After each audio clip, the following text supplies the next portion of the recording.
You mentioned that Allah created Adam by his hands. So was it his hands or metaphorical too? It was his hands. Allah Azza wa Jal, he said that he also created the heavens with hands. Is that a physical hand or a metaphysical hand? So we have a rule. Do we agree to conclusion? Because we can keep saying Allah said this, Allah says that. Do Allah have hands or not? Yes, absolutely. Okay, so those hands are real or fake? They're real hands. Okay, are they physical or not? No, they're not physical. How they can be real and not physical? Allah Azza wa Jal, when it comes to hands, it's like power. When it comes to the eye, it's knowledge, right? And all of the mufassirin, all of the people that studied the Quran are in agreement that these hands and these eyes are not like our hands. They're not like our eyes. You see how you contradict yourself? You said to me a second ago, Allah have real hands. Then a second after, you say they are metaphorical. So how they are metaphorical and they are real hands? That they're physical. Huh? So they can be real without being physical. No, they cannot, because real... I mean, sure they can. Peace of Christ be with you guys. Today's video is Christian Prince debate with nice dishonest Muslim on different topics. So let's go ahead and watch this debate from the beginning. Please subscribe if you haven't, like, and let me know what you think about it in the comment section. So let's watch. Boor, the mic is yours. Are you a Muslim? Yeah, hello, marhaba. Yeah, Alhamdulillah. You are a Muslim, all right. So why you are a Muslim, Mr. Boor? Why am I a Muslim? Yeah. I mean, primarily because I come from a Muslim background.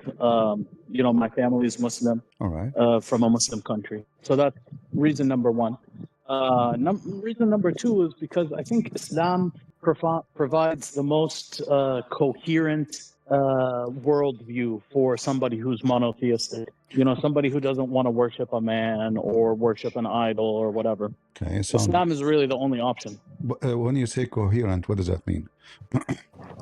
It means that it makes sense. It makes sense. So you don't worship a man, but isn't it Allah? He have hands and he have 5 fingers and he have feet and he have shoulders and he have a head and he have a mouth and he have eyes. So yeah. Okay. Yeah. So what the difference that between that man and this not physical, not physical hands, not physical eyes. That's right? not true. That's not so true. That's not true, because every Islamic scholars, including your prophet, agree that those are physicals. No, that's not true. I mean, right. I think you're kind of misrepresenting. In the front of everybody. For sure, in the front of there's everybody. for sure the athari. All right. In the front of everybody. Mm-hmm. Is Allah as a spirit? Is Allah a spirit? Uh-huh. Allah Azza wa Jal, we say that there's nothing like him. So we can't really make an analogy and say, he's a question, spirit like our friend. Spirit. What do you mean we cannot make an analogy? So are you saying to me, I do not know who's my God? No, it means that the comparison between Allah Azza wa Jal I did not compare. Did I compare? Did I compare? I mean, you're asking me, does he have a spirit? Yes, the short answer. Yeah. Yeah, the short answer is yes, he has a spirit. That doesn't mean he is a spirit. That's false. But he has a spirit. Are you sure you're a Muslim? Well, it says in the Quran in several spots, it says our spirit. وَنَفَخْنَا فِيهِ مِنْ رُوحِنَا, and we blew in him from our spirit. So you see, Muslims are very confused about your religion. According to all Muslims, I don't know what religion you have. Look like you have something new. Sorry, are you talking to me or are you talking to the audience? I'm talking to you. According to your religion, Allah is not a spirit, and the word you mention, it's supposedly about Jibreel. So is it Jibreel or it's a spirit? And no, it's not about Jibreel. Look, so let me explain to you. This verse that I quoted was when Allah Azza wa Jal was creating Adam. All right. And he came, he brought the angels, and he said, "Look what I've created with my hands." All right. And then it says, وَنَفَخْنَا فِيهِ مِنْ رُوحِنَا, and we blew in him from our spirit. Okay. So this is spirit, is it Jibreel or it is Allah have a spirit? I'm not sure what you mean. Because what I know, all Muslims agree that Allah is not a spirit. So I want to know where you get this from. The verse you are mentioning to me. There's a difference between having a spirit and being a spirit. So for example, I have a spirit. Okay, that doesn't mean I am a spirit. Let me rephrase the question. Is Allah a spirit? Yeah. I already answered you. He is not a spirit. He has a spirit. Not. So Allah is not a spirit. So you have to be physical. There's no other option. Either a spirit or physical. So you mentioned to me a second ago that Allah, he created Adam by using his hands, correct? Yeah, that's what the verse says. All right. So did Allah use his hands, or he is just saying metaphorical hands? Just because it is not a physical hand doesn't mean it's not a real hand. So we do say it's a real hand. It's real. We say it's a real hand. Like, for example, there's a verse that refers to the hand of Allah. It says, إن الذين يبايعونك تحت الشجرة إنما يبايعون الله يد الله فوق أيديهم. Right? Wonderful. So in this verse, what was the hand that was on top of the hands of the believers? It was the hands of the Prophet. Okay, but Allah Azza wa Jal, he says that it was Allah's hand that was on top of them. But so in the Arabic language, we have something called majaz. No problem. Right? Which is in English what you would consider to be metaphorical language. All right. I agree with you. And that statement there is not about speaking about Allah's physical hand. But in other verses, the one you mentioned a minute ago, you mentioned that Allah created Adam by his hands. So was it his hands or metaphorical too? It was his hands. Well, Allah Azza wa Jal, he said that he also created the heavens with hands. Is that a physical hand or a metaphysical hand? So we have a rule. Do we agree? Conclusion. Because we can keep saying Allah said this, Allah says that. Do Allah have hands or not? Yes, absolutely. Okay. So those hands are real or fake? They're real hands. Okay. Are they physical or not? No, they're not physical. How they can be real and not physical? Allah Azza wa Jal, I'll tell you. So Allah Azza wa Jal, when he uses these things like an eye or a hand, and he anthropomorphizes, basically what he's doing is he's describing when it comes to hands, it's like power. When it comes to the eye, it's knowledge, right? And all of the mufassirin, all of the people that studied the Quran are in agreement that these hands and these eyes are not like our hands. They're not like our eyes. We're physical beings. Allah Azza wa Jal is not a physical being. He's not limited by the laws of physics and matter. You see how you contradict yourself? You said to me a second ago, Allah have real hands. Then a second after, you say they are metaphorical. So how they are metaphorical and they are real hands? That they're physical. So they can be real without being physical. No, they cannot, because real... I mean, sure they can. Okay, explain to me how that can happen. How can you have something real be real without being physical? Because remember, he's not a spirit. Yeah. Remember, he's not a spirit. Yeah. Anything intangible is real. Just because it's not, a physical object doesn't mean that it doesn't exist. So did Allah use his hands to create Adam? Allah Azza wa Jal created Adam with his hands, yeah. Exactly. So when I say I use my hands, this is the body part, correct? When you say you use your hands, that's the body part, yeah. Oh, no. You see, your God is using my language. It's not the opposite. Allah Azza wa Jal uses human language to communicate with humans. Exactly. Because, so when he, there's no purpose, he knew very well. There's no purpose of creating a text if the people that are reading it can't understand it. So when he used my language, he knew very well how I understand it, correct? Yeah. Okay. Did Allah in the Quran say that my hands are not real hands or they are not physical? He did, yeah. Show me what he says. He says, لَيْسَ كَمِثْلِهِ شَيْء. This is something mentioned in the Bible. Nothing like God, starting from the Bible. But this will not change anything, because according to even science, even you as a human, nothing like you, nothing like me, nothing like your fingerprint. So nothing like him does not make him God. So I'm asking you, is there anywhere Allah? So I don't think that that's necessarily true, what you're saying. No, it's necessarily true. There's no human being. If you're a human being, there's no human being. If you're a human being, then there are human beings like you. Okay, so listen carefully. There's no human being like, there's a human being like you. So you're saying there's no Allah like Allah, correct? There's nothing like Allah Azza wa Jal. Allah is a different class of being. My question is very He's clear. Not a created being. There is Allah like Allah? There's Allah like Allah?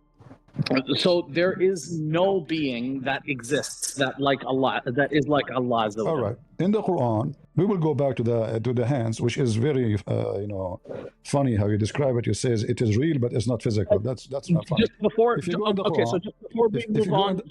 move on, can I say one thing about the hands? We will go back. Don't worry. In chapter 21, verse number 17, it says, "Had we intended to take pastime, all right, which is a wife or a son, we could surely have taken it from us. Allah, nothing like him, and you cannot compare him, you told me. But Allah compared himself to us, saying there's many like him." I don't think that necessarily follows. At least I don't see the point you're trying to make. Okay, the point is very simple. If I say to you, one of us will meet you tomorrow, that means there's many like me, maybe my family, maybe etc. I don't for sure. I don't mean my cat or my dog, right? So when I say one of us, it's one of us, one like me. So when Allah says one of us, He mean who? Who is the one who will be married to Allah? We're talking about marriage here. Yeah, there isn't one, right? That's the whole point. The whole point is to negate that. How there's no other than one, and then He says He will take it from us? I mean, I don't see where you're exactly reading that. Okay, listen. In the text. What do you mean you don't see? You see, but you are searching ChatGPT. I mean, you're telling me that this text. You're telling me that this text is basically saying that Allah Azza wa Jal, there are other beings like Him, right? He is saying that, not me. It says clearly, had we intended to take a woman as a wife, then we will take it from us. So there is the kind of Allah exists. He have a community. All of them, they are called Allah. Okay. Allah is one of them. So, and if you want to take a partner, He will take it from us, not from you. So, I mean, that may be, your understanding, but it's not the Islamic understanding. Like, you can't kind of impose your ideas on... So you Muslims go against your text?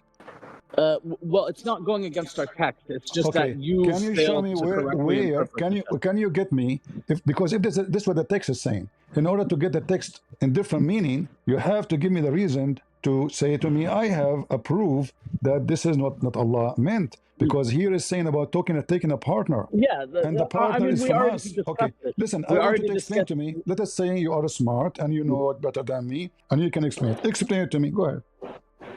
Okay, so Allah Azza wa Jal says, "Laysa kamithlihi shay." You keep repeating the same thing. So what? We know. Sorry? Nothing like God. This is a verse in the Old Testament. Muhammad, he took it from our book. Nothing like God. But this is nothing. But that not because he have a hand and no hand like Him. Nothing like God because He's Almighty. Not because He have a hand. It's not an unambiguous thing that we can ponder about. Explain to me the chapter I'm showing you that Allah will get married from one of us. I mean, that's not what it says, right? It says that. It says, had we intend to take a partner, in the case like a wife, we will take it from us. As simple as that. So, what does lahu mean? Does lahu mean a wife? A woman. So what this verse actually means is if Allah Azza wa Jal wanted entertainment, then He would entertain Himself. He doesn't need to create us for entertainment. He's capable of entertaining Himself. First of all, I find it very funny that supposedly you speak Arabic and now suddenly it became entertainment. The word lahu, my friend, your Arabic is broken like a guy coming from Pakistan. Okay, so listen, okay, hold on. Let's use a dictionary or use ChatGPT. The word lahu is a word used. Is a word used for women. Never once, not even one time. All right, let us see. And you have to, I'm not being rude to you, by the way, but you have to apologize for being ignorant. I mean, if you demonstrate that I'm ignorant, I'll apologize. This is a Tabari. No problem. This is a Tabari. Does it say no. Forget a Tabari. Forget a Tabari. We said let's use a dictionary, use a translator, use ChatGPT. Hold on. Why are you lying to these people? ChatGPT, are you serious? Use Google Translate, use a dictionary. So now this is the official government of Saudi Arabia. Al-Qurtubi, Al-Tabari, Ibn Kathir, you name it. I will show you all your scholars. They say it means women. So suddenly, you 5 minutes ago, you said to me the scholars, right? Isn't you who mentioned the scholars? Now you don't want the scholars? No, I do want the scholars. So of course I want the scholars, but I want you to read properly. It says what the scholars says. Exactly. So that means an entertainment in the language of the people of Yemen means language. Don't make things up. And if you don't like Al-Tabari, we can go to Al-Qurtubi. If you don't like Al-Qurtubi, we can go to Al-Jalalain. لحظة. So what you're doing is you're taking this word and you're looking at the tafsir. So you're looking at the interpretation.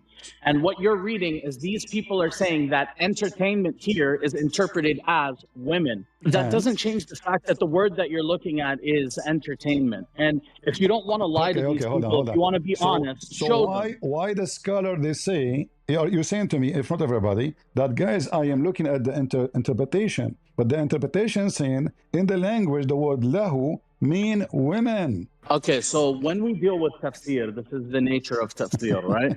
They take a word or they take a verse, and then they're going to give you many different interpretations, many different opinions, what this person said it means, what this person said it means, right? So what you're doing is you're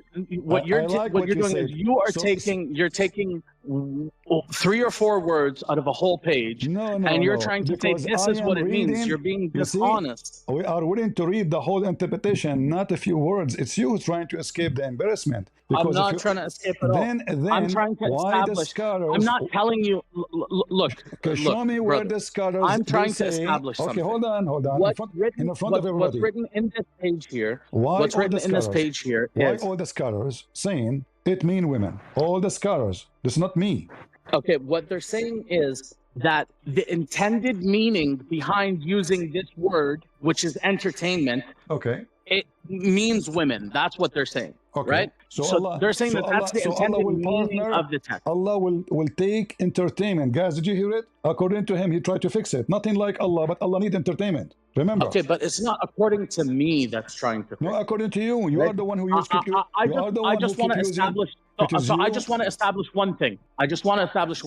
If you take this word and you translate it, what is the translation of this word? Forget about the interpretation of the meaning of the tafsir. Today, language is not the same. As an example, 50 years ago, if you say the word gay, it means happy. Today, it means homosexual. So we know that the language have different use and different timing. But the word lahu in the Arabic language, in the time of the Quran, when the Quran is written, the word lahu mean women.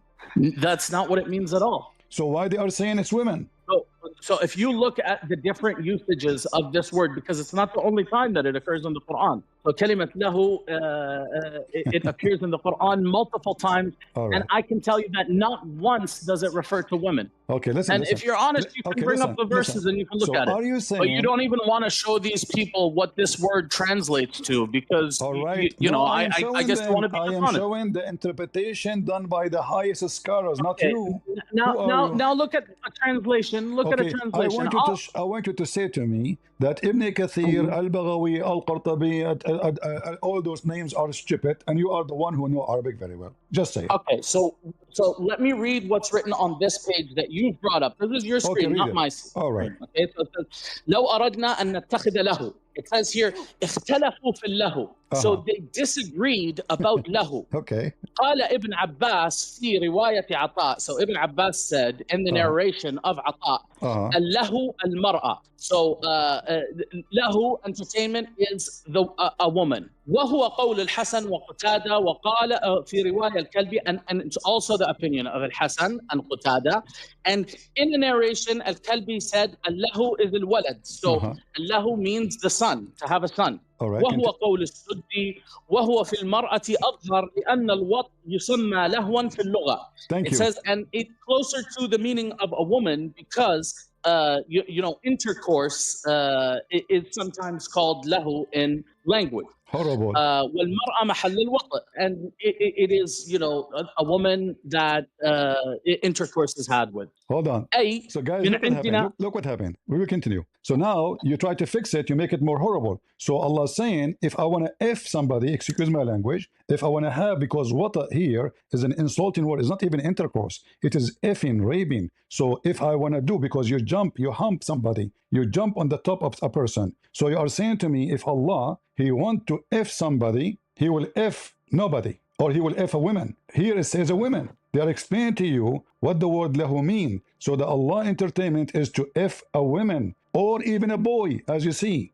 Okay, so you are giving, basically you're conceding that lahu means entertainment, right? No, I did not. No, I'm telling you. I mean, you just did. It is you who read to us and you translate yourself. Your translation was very good. You Because said to I'm me, honest. if Because I'm just Allah, going to if tell you what the Allah, words mean. you said if Allah I'm not want to gonna take try to twist the entertainment, you words see, and- hold on. The entertainment is what? Is to F a woman or to F a boy. You said that. That's not what I said. You said That's okay, what's written in okay, the translate tafsir that you again. brought up. Translate again. That's Let's start from zero. That's in al-Baghawi. Okay, So why don't you go? Translate again, So, please. so you claim that you were bringing up al-Tabari, Translate but again. it looks like this is al-Baghawi. So why don't you bring up tafsir al-Tabari so we can read it together? You are not listening. I show you first at Tabari, and then I switch to al-Baghawi. I told you this is al-Baghawi. Okay. So now listen. So now you agreed that you can Allah. You can look at it in al-Tabari, or you can look at al-Qurtubi. Based on your knowledge, Allah want to have entertainment by humping a woman or a boy. Thank you very much. This is what you have. Is that it? Is that what you got? Yes, that's what you said. Okay, guys, did you hear him what he said? He translated for us his own translation. He says if Allah want to take he call it entertainment, it's a woman, and this is the say of Al-Hasan and Qutada, and then according to Al-Kalbi, it is a boy, and then this is the Saddi mention, and it is a woman, which is most likely to boom with her, and this is why it's called lahu in the language, and it is, and the woman is the subject of effing, which mean between two brackets, quoting the Quran, لَاتَّخَذْنَاهُ مِن لَدُنَّا. So he's talking about effing a woman. So nothing like Allah. Listen, guys, nothing like Allah. Allah have hands. He tried to skip that. Allah have foot. He tried to skip that. They are real, but they are not physical. But now Allah want to take a partner. Where does Allah have a foot? Why do you lie to these people? Where does Allah have a foot? Yalla, tfadhal. What? Why are you lying to these people? Are you sure? You are trying to change topic, aren't you? I'm not trying to change topic. I wish you would go to Tafsir al-Tabari so I can read it to you. All right. No, you are trying and show you how ignorant you topic. are. Listen.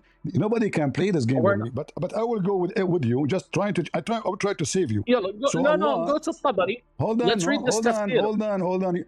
You don't like it. So when I show you a Tabari, you said why you are opening a Tabari. Now you want to go to Tabari because a Tabari was less. Did I tell you what? So listen.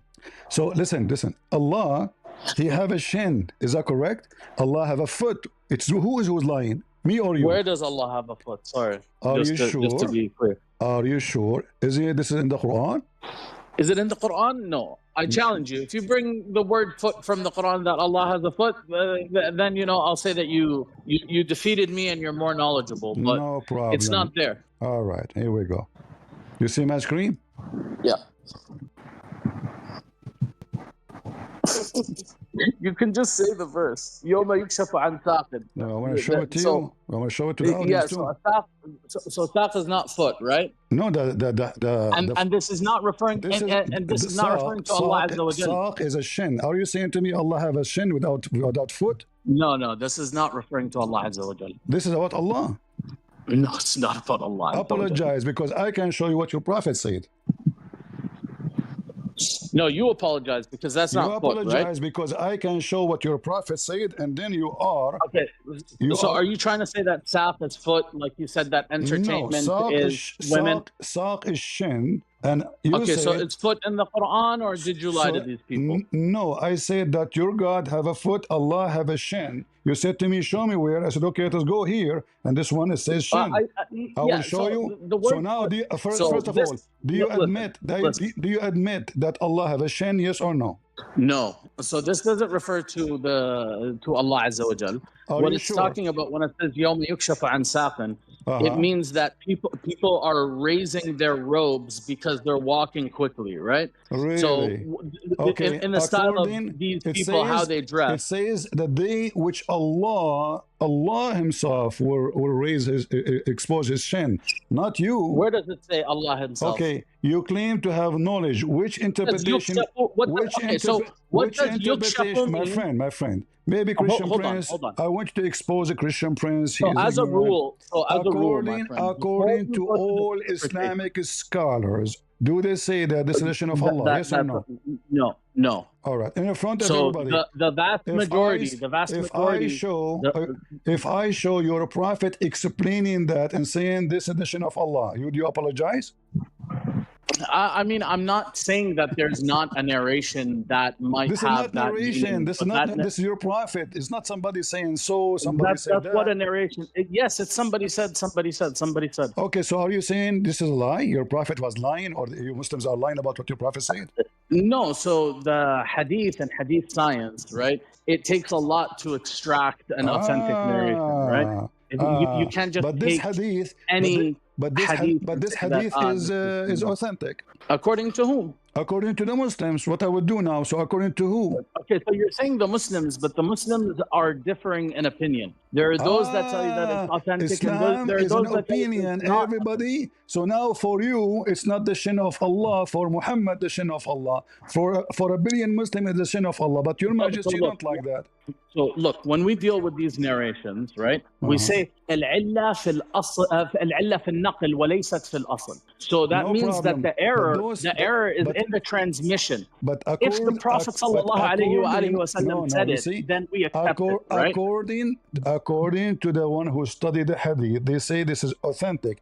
As an example, this is Al-Bukhari. Do Al-Bukhari have a problem with you? Or you have a problem with Bukhari? He doesn't have a problem with me, but not all of the narrations in Sahih al-Bukhari are authentic. So you said to me, Allah never show me where Allah have a foot. Does it say Allah have a foot? In the Quran, it doesn't, no. In the hadith, does it say foot? In this hadith, it says foot, but this hadith is not authentic. It is this is Al-Bukhari, not authentic? Yeah, there's some hadith in Al-Bukhari that are authentic. In the front of everybody, I want you to get me busted. Show me who said this hadith is not authentic. Go ahead. Either you are making things up, or you have a proof, because all Muslims agree that this hadith is authentic. So let me basically give you the khulasa. Okay. No. At the top of this hadith, I'll give you the conclusion without giving me the proof of what I say something to you. I'm going to give you the proof. I'm going to give you the proof and how we arrived at the proof. If you have enough patience to listen. All right. So you brought up this hadith in Arabic. If you bring it up again, then I'll show you. But there's several names. So how we do hadith science, how we decide what narration is acceptable and what isn't acceptable, is based on the men that are in the matan, in the sanad, right? So of these names, we have ilm al-rijal, the science of men, where they study these people and they decide who's reliable and who isn't reliable. Wonderful. Right? So masail al-rijal, the matters of men, khilafiyya. They are not a matter of agreement, right? There's disagreement on matters of men. All right. So now I'm telling you that some of the men in this sanad, number one, give me the Abu names. Huraira. Give me the names. Abu Huraira is not reliable. Is not. So no, because he used to listen to Ka'b al-Ahbar, and then he used to go and narrate, and people wouldn't know whether he was saying all right. In front of the words of the Prophet or the word of Ka'b al-Ahbar. I want you to show me the scholar who said Abu Huraira is a fraud. Okay, and then if I do, what happens? Show me, and then we will see my response.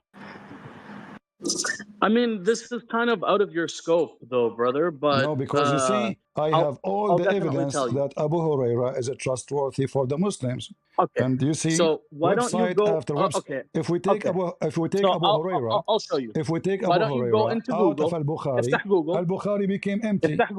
افتح جوجل. اكتب بالعربي. ما كان. Okay. يؤخذ. بكل. All right. قولي. Okay. Abu Huraira. All right. I'll press enter. Wonderful. I don't know how to press enter. And يلا do it on the screen عشان okay, hold on. So now you are saying to me that you will accept whatever this website is saying, correct? Which website? Anyway, I'm giving you a narration. Click enter. The first one came my way, I opened it. I did not even read it yet. Do you accept it? Which website are you going to go to? I'm going to tell you which website. You told me, click enter and see what it says. This way, show me. البداية والنهاية ابن كثير. Do you accept this website? So al-Bidayah wal-Nihaya Ibn Kathir, it's a history book, okay? So The what do we beginning do and the now? end. Okay, it's a so book of guys, my history. friend, So tell are me you what... asking me if I accept what's in this book? Okay, I will go with you. Guys, Abu Huraira is a big fat liar. So why you Muslims say, this hadith is authentic? Which Muslims? Well, the Muslims that tell you that Abu Huraira is not reliable, don't tell you that. Read it with me. Does it say authentic? Or I'm making things up? No, you're not making things up, but what I'm trying to explain to you... So why those Muslims do not know, why those Muslims do not know that Abu Huraira, the father of the cats, is not good? Well, there's a difference in opinion, right? Like I told you, so everything in Islam is opinion. So when you say to me, we study the hadith and we see who is authentic, who is not, it's all opinion. It's not really about a fact or something. There's nothing solid in Islam. So now look what happened. Not really. Look what happened. You're a prophet, he says something. In order to escape what your prophet say, you dump what he said and you say Abu Huraira the problem. So you try to find... Okay, do you accept that? So do you accept that the majority of hadith is not authentic? It doesn't go back to the prophet. My friend, I believe the Quran and the hadith and Muhammad not authentic. Yeah, and you don't believe that Muhammad sallallahu alayhi wa sallam was a real person and he existed and he did these things? There's no person, his name is Muhammad, my friend. His real name is Qatham. Muhammad is a name he changed, he took later to praise himself, to replace God, because the praised one is God only. You don't call a person the praised one. Who is the praised to? Allah? If Muhammad is the praised one, that's what the people called him. So. See, this is an act of kufr. You Muslims are kuffar. You worship a man, you call him the praised one, when in fact you should call Allah the praised one if he is your God. In the same time, I mean, you don't have a problem with man worship in your religion. We don't worship man. So I don't know why now you're trying to hold on. present it as... Who is the man we worship? It's you who worship Muhammad. I mean, don't worship you worship all these saints. No, we right? Don't you venerate these saints? You worship Mary. Show me where in the Bible it says worship saints. Go ahead. Does it matter what the Bible says? I mean, because we follow the Bible. My friend, we follow the Bible. You are the one who follow and worship Muhammad. In fact, I don't think you really follow. Okay, hold on. Listen. I showed you all the reference I have coming either from the interpretation, saying Allah will have a partner and he will sleep with the women. It is you who translated for me, and you said to me, Allah, if you want to have a partner, is going to be either a boy to sleep with or a woman. And now Allah, so I translated to you what this Mufassir had wrote. Exactly. And that is what they wrote. Exactly. But why this Mufassir, that's not what's written in the verse. Listen, why this Mufassir saying, if Allah want to take fun, according to you, you said entertainment, not me. According to you, if you want to take entertainment, he is going to have sexual intercourse with a boy or a woman. Is Allah That's not what I said. That's not what I said. That's what it says. You translated yourself. That's what is written in Tafsir al-Baghawi, and so not in those words. I'm asking you, if this is what is written in the Tafsir, that if Allah want to have fun is going to boom boom with a boy or a woman, why the Muslim they think Allah will do such a thing? That's what's written. It's what you said. Agreed a second ago. You forgot. I mean, I read to you what was on the page, yes. But you're not faithfully transmitting that now. You didn't translate already. You said Allah want to take a fun. He is going to do a boy or a woman, and you explain here. It says وهو المرأة في أظهر لأن الوطأ يسمى لهوا. So the wata, he's doing wata. What wata? It's you who translate that as intercourse. So what Allah will do with the women? He will do intercourse, correct? Look, Allah Azza wa Jal refers in the Quran to the fact that he does not take a partner, meaning he doesn't take a spouse. He says, مَا اتَّخَذَ صَاحِبَةً وَلَا وَلَدًا. He had neither a spouse nor a son. Right? What this verse is saying, and what I'm trying to explain. Listen, I am single. I don't have a girlfriend. I don't have a wife. I don't have a son. But doesn't mean I am not capable to do so. And here the verse here confirm that Allah is capable to have a woman to boom boom with her. And here we need to ask ourselves another question: is Allah, He Himself, a man? Can I ask you a question? Because here it says, can I ask you a question? What mar'a mean? Because it's a good analogy. Good analogy. Okay, but just second. Mar'a mean women, correct? Do you agree? Yes, mar'a means women. Which means a human, correct? Yes. Exactly. So why Allah, who is not a man, he is thinking about taking a partner, she is a woman? He's not. That's the whole point of the verse. What do you mean You she's want to not? read the verse It again? says women. You want to read the verse again?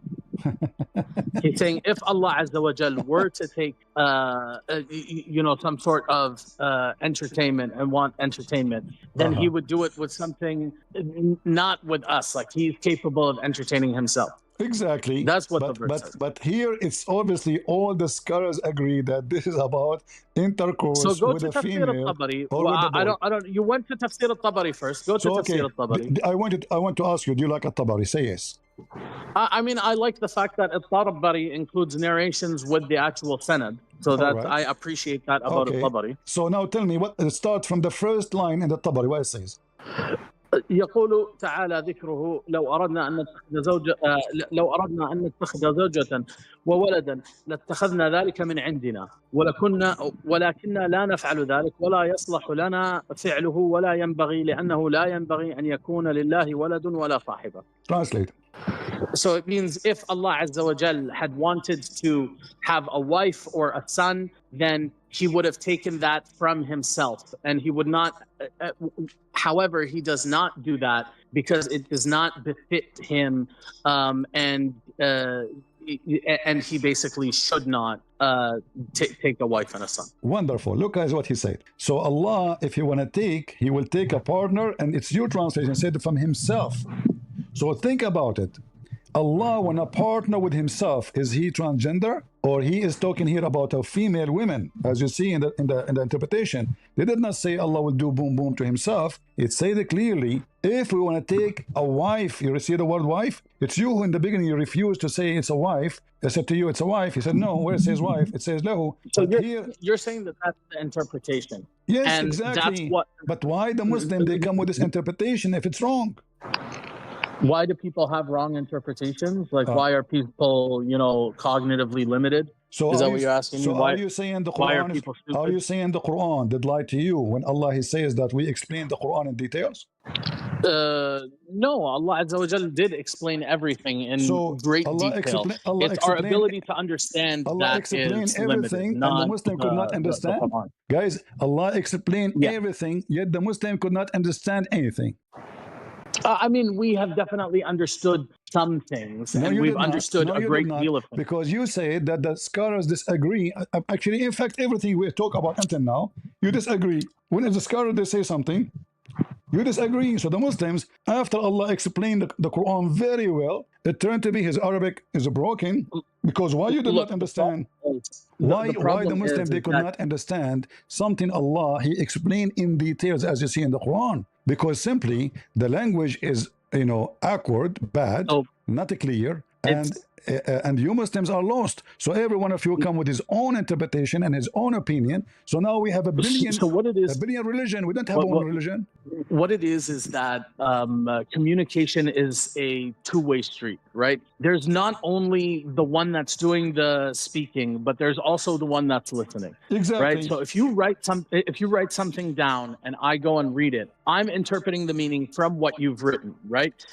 The main errors that occur here in the human side of it when we are interpreting these words. So let's say I write a very good book on a scientific field. I'm an oncologist and I write a book on oncology, but you don't have any medical training.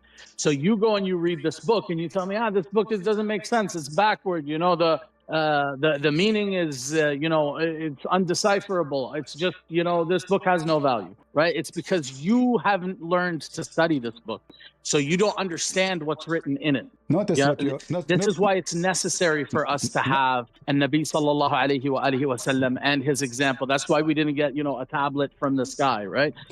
We actually had somebody to do bayan and to explain to us the meaning of the Quran. Look what happened. The second I show you what your prophet said, you said, oh, this is not an accurate hadith. So how you can get what your prophet's saying if you don't trust what your prophet's saying? Because many they are lying about what your prophet's saying. It's a great question. It's a great question, and I'm glad that you asked. So the people that study the hadith, that actually came up with this hadith, people that they call, you know, Amir al-Mu'minin fil hadith, the commander of the believers in hadith, like Shu'bah, he said, "Tis'atu a'shar al-hadith kadhib." 9/10 of hadith is pure lies. And then you have Ad-Daraqutni who said, "Al-hadith al-sahih كشعرة البيضاء على الثور الأسود." The hadith sahih is like a white hair on a black ox. So it's something that you have to, study and read these books and understand before you're able to separate. All right. So now when the Muslims, they say and they admit that from a like a cow covered by hair,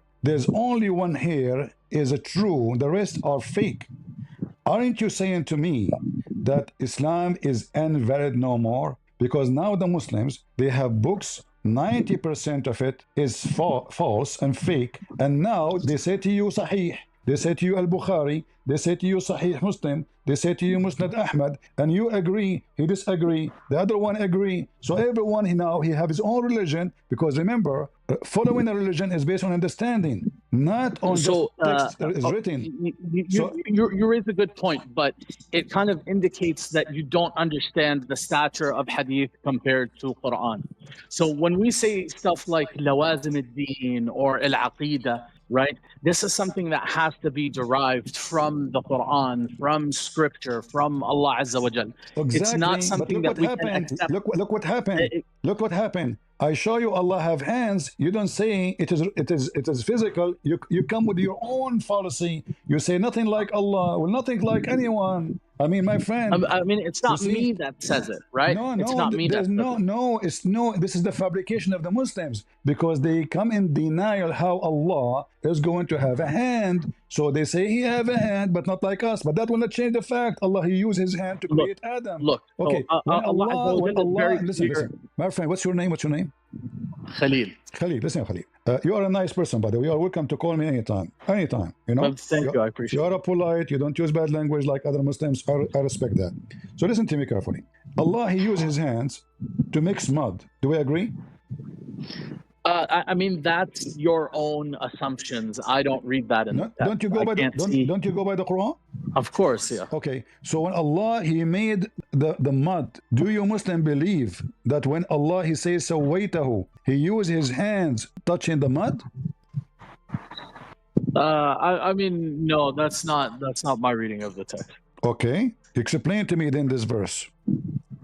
This is not your reading. It's up to you, or it's up to me, or it's up to the Quran. Are we going to change the no, it's just the issue is that you are approaching this text with, whatever conclusions you've already come up with. So you want to reform the text to adhere to what you think the meaning is. All right. But I'm just concerned with, before we look at any tafsir, before we look at what this person says, what do the words actually mean? You know what the word lahu means, and you know that the word lahu doesn't mean woman, right? No, but you refuse to bring it up in Google and translate it. No, you see, because you kind of wanted to. You kind of wanted to suggest, this. Okay, I will show you. I will show you why Google translation is not valid. I will show you in front of you, in front of everybody. I want you to read this to everybody and translate for me what it says here. Chapter 3, verse number 3. Translate for us, please. So, نزل عليك الكتاب بالحق مصدقا لما بين يديه وأنزل التوراة والإنجيل. So he sent down upon you the book in truth, believing in what was between his hands. Thank you. So guys, you see, it says believing. He said that. I agree with you. But so let me just what is between his hands? What Google say? Look at this. Between his hands means confirming in front of him, which means before. Confirming what came before it. This is Google translation. But you are but that's what it means, because that's what it means. You see, a translation have no right. It's not explanation. Translation. I agree with you. Translation. By the way, I agree with you. So this is why when you're dealing with a text like this, you have Google translation. Listen, Khalil. I use Google translation. It's just to prove a point. Like I say, okay, guys, if you want to see, translate the word by itself alone. All right, but still Google, like here, nazala. Look what Google translate nazala. Is that correct? Hostile. It's not, but it's translating not. the word Why? nuzul. Because Google could not find differentiation between nazala wa nazzala, correct? Well, in this case, what it's translating as hostile is So the anyway, word nuzul. so Google is But not a I valid get what you're translation. saying. Your translation was accurate. You said believing in what is between his hands. So now what you Muslim you say, he don't mean So that. between The his Quran hands say, in Arabic, guys, the the phrase, Quran say but believe in what between his hand. The Muslim, they say Allah means something else. The Muslim, they don't follow Islam. The Muslim, what they don't follow between his Islam. hands means in Arabic, sometimes a phrase isn't translated word by word, it's translated the whole phrase. So between his hands in Arabic means okay, in if front Allah of him, says, right? if Allah said to you, believing in what is between his hands, do you have the right to say it is something else?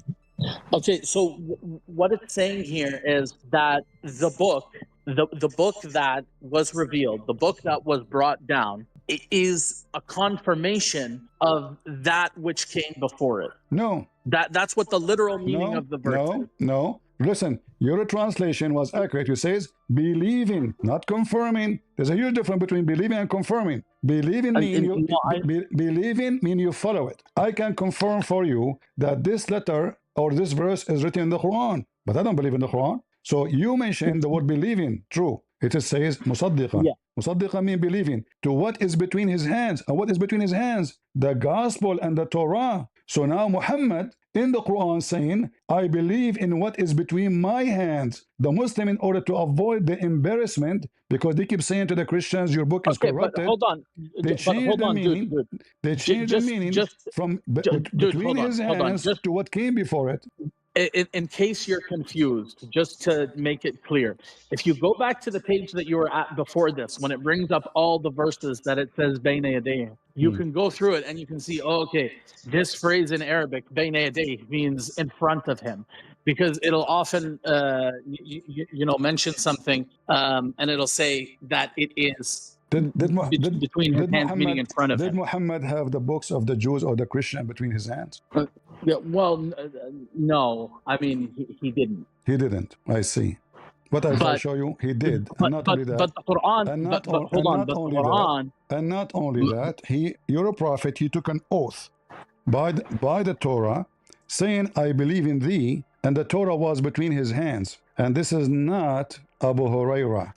I believe in thee and the one who sent thee. Muhammad said, he put his hand over the Torah, bring it to me. He took the pillow from underneath of him, show respect, and he says, I believe in thee and the one who sent thee. What do you say? Okay. So you said to me a second ago, you said doesn't mean between his hands. So it means between his hand literally, because he not only he said, I believe in thee, he's taking an oath on it physically. It's a book. Okay, but dude, I'm just telling you that in the Arabic language, bayna yaday, the phrase bayna yaday, the Arabic language means in front of him. Which Muslims, in front of him means the Arabic language, no, it's not in front of him only. There's no front of him actually. You're adding things out now. There's a huge difference between his hands. For example, listen, my friend, there's a mountain in front of me. It doesn't mean between my hands. We're talking about something small. It's a book. So believing in what is between his hands is something physical, because the words is not between the hands. The words is between the hands. No, you cannot. You can hear words, right? You can hear them, but they are not between your hands. So what can be between your hands? It have to be something physical, and that is the book. So when the Muslim they try to avoid the embarrassment that the Quran confirmed the Bible in one place, and then the Muslim they try to say to us that the Bible is corrupt, and then we see Muhammad here taking an oath in the Quran, the Torah. How he's taking an oath in a book he don't even know how to read. So just to give you an example, if you go to Surah Yasin, verse number 9, it says, وَجَعَلْنَا مِنْ بَيْنِ أَيْدِيهِمْ سَدًّا وَمِنْ خَلْفِهِمْ سَدًّا. And what that means is we made between their hands an obstruction and behind them an obstruction. This is a different story. What between their hands means here is in front of them. We know, because that text is so clear to say what he meant. But as long as you mention Yasin, your God, his name is Seen. What Yasin mean? I mean, that's one of the names of the Nabi sallallahu alayhi wa alihi wa sallam. Guys, this is the name of the Prophet. Show me where you get this from. Guys, suddenly this is the name of the Prophet. Yasin, this is not yes. Listen, Ya is a word mean God. Sin is the moon god. Yasin. And this is not an Arabic word, this is an Aramaic word. So this verse, Yasin wal Quran al Kareem, innaka lamin al mursalin, these verses are directed towards the Prophet sallallahu alaihi wa alihi wasallam. No problem. And it says you are a messenger. So it's Allah Azza wa Jal talking to the Prophet, telling him that you're a messenger. Hold on. Allah is talking to the Prophet. Allah never talked to Muhammad. Secondly, if we go right now to your own interpretation, if we go to your interpretation, can you tell me what Yasin mean? Can you tell me what Yasin? Can you tell me what Yasin mean? So Yasin, like I just told you, is a name of a Nabi sallallahu alayhi wa Where do you get this from? Where do you get this from? Suddenly, this is an Aramaic word, and the Muslim, they do not know what it means. Shall I show you the interpretation? I mean, you can show me the interpretation. I mean, the funny I'm telling you that the funny you says, I mean, even a translation saying to you in front of you, none knows what this word means save Allah. But then suddenly you say to me, this is one of the names of Muhammad. Muhammad is hijacking even his God. So suddenly the Yasin is Muhammad. So who's Muhammad then? You see, you confirm to me that Muhammad is not a real name. Because this guy is all over the place. Do you want me to show you the basis upon which I tell you that this is? Let us go back to zero, because it's not important for me now. The important is that you said to me, if you want to understand the Quran, you have to understand the basic. But it looked like your prophet was talking to people who have a PhD in science and PhD in biology, PhD in astronomy, PhD in language, PhD in etc. So those Arab who speak very good Arabic, they could not understand the Quran. But you who came 14 centuries after Muhammad, you can tell me what the Quran is saying, disagree with all the scholars who came before. But I can tell you because we have a basic fundamental principle. What is that coming from? Where is that coming from? So the Quran explains itself. All right. Meaning I'm going to use your logic. The word Israel in the Quran. Who is Israel? Remember, you said to me, the Quran explained the Quran. Who is Israel? So Israel is the son of Ishaq. Where do you get this from the Quran? It's there by interpreting the verses. A second ago, you said to me, the Quran explained the Quran. But now you have to go and read the interpretation for the verse. No. I'm saying you can surmise that meaning from the other verse. Where you get this meaning from? Nowhere in the Quran it says that Israel is the son of Isaac. Where you get this from? I mean, that's kind of irrelevant. Listen. It's a whole. You said to me a second ago. Can we go back to Yasin? Can you just write Yasin? No, you're trying to escape the embarrassment. Can we go back? Please, can we go back? So listen, you said to me the Quran explained the Quran. I want to know, I'm a person now who follow your method. It's a golden method. Please tell me what Israel is. Okay, so yes, you can follow my method, but I suggest that we apply it to what we were talking about, which is Yasin, so that I can make my point. And then we can do it. We apply selective. But why don't we do Yasin first? It is a selective, it's not a rule, correct? No, why don't we? It is a rule. That's how you can understand. If it's a rule, then explain to me who is Israel. It's a rule. So when it comes to names, it's maybe not as useful. This is not about a name. This is not a name. We are not talking about an apple. We are talking about the word mentioned in the Quran tons of times. It's a very important figure in the Quran. You need to tell the audience. Listen, as long as the Quran explains the Quran, can the Quran explain to me who is this guy? Yeah, it does explain to you who this guy is. Okay, go show me. I mean, what is it exactly that you want me to show you? Who is this guy, Israel? Suddenly, children of Israel. Suddenly you tell me, children of Israel. Who is children of Israel? Should not I know? Who is this guy? But it's not, so basically, you don't ask about that which you already know. So when the Quran, much of the Quran is directed towards the children of Israel directly. Those Arab, they do not know who is Israel. They are not Jews. They have nothing to do with the Jews. They don't worship the God of the Jews. So how they knew who is Israel? Secondly, do you know what Israel means? Okay, but do you understand that the Quran what is Israel good mean? portion of the Quran is Israel addressed mean? to, Do you agree with the name? so a good portion of the Quran is addressed to the children of Israel, my friend. Right? That's Ya Bani Israel, Ya Bani Israel, Ya No Bani problem. It's Israel. obvious They're that is. addressed It's directly in the Quran. obvious. Okay, it's obvious. There's a guy. His name is Israel. The question is, what? No, it's obvious. There's a people who are called Bani Israel. No. Listen. There's no people are called Bani Israel unless we know who's Israel first. So it says, Ya Bani Israel, اذكروا نعمتي التي أنعمت عليكم. Who is يا Israel? بني إسرائيل اذكروا نعمتي. Who is Israel? وإذ أخذنا ميثاق بني إسرائيل. So all these verses that you brought up are listen. Do you agree? Do you agree? A group of people called Bani Israel. Okay. Do you agree with the name? It's correct, Israel? What do you mean, do I agree with the name? Do you agree it's correct name? It's the name that Allah Azza wa Jal uses. Okay, but is it true, correct name? I don't know what that means. What do you mean? Is the name correct or it's fake name? No, it's a correct name. It's okay. What Allah Azza wa Jal This uses. Israel, who is he? According to your understanding now, who is this guy Israel? I already answered you. I told you he's the son of Ishaq. Who? The grandson of Ibrahim. What his name? Name is Israel. His name is Israel? Yeah. Really? According to the Quran, this guy, he have a son, his name is Israel? Are you sure? Where are you guys from? I mean, that's who's being talked about here. So. You want to search ChatGPT? It says here in the front of you. What? Listen, chat you do not know what are you talking about, because Ishaq, you said to me Ishaq is the father of this guy, but you do not know what you are talking about. Chapter 6, verse number 84, it says, وَوَهَبْنَا لَهُ إِسْحَاقَ وَيَعْقُوبَ. Who is Yaqub? Okay. Who is Yaqub? Yaqub is the son or the grandson of Ibrahim. My friend, what's wrong with you? The grandson? It says it right there. It says, وَوَهَبْنَا لَهُ إِسْحَاقَ وَيَعْقُوبَ. So, and we bestowed to him. Just hold on. Just let me answer your question. And we bestowed to him. Okay, based on the verse in front of you. Based on the verse in the front of you. Does it say that Jacob is the grandson of Abraham, or it says we gave Abraham, Isaac, and Jacob? It says we gave Abraham, Isaac, and Jacob. Okay, so where it says grandson, where do you get this word? Where do you get the word grandson? It says وَوَهَبْنَا لَهُ. So the meaning of that, so it can either be a son or it can be a grandson. Oh boy. So the Quran explained the Quran. Remember. So until now we did not reach the answer. So who is Jacob? Yaqub?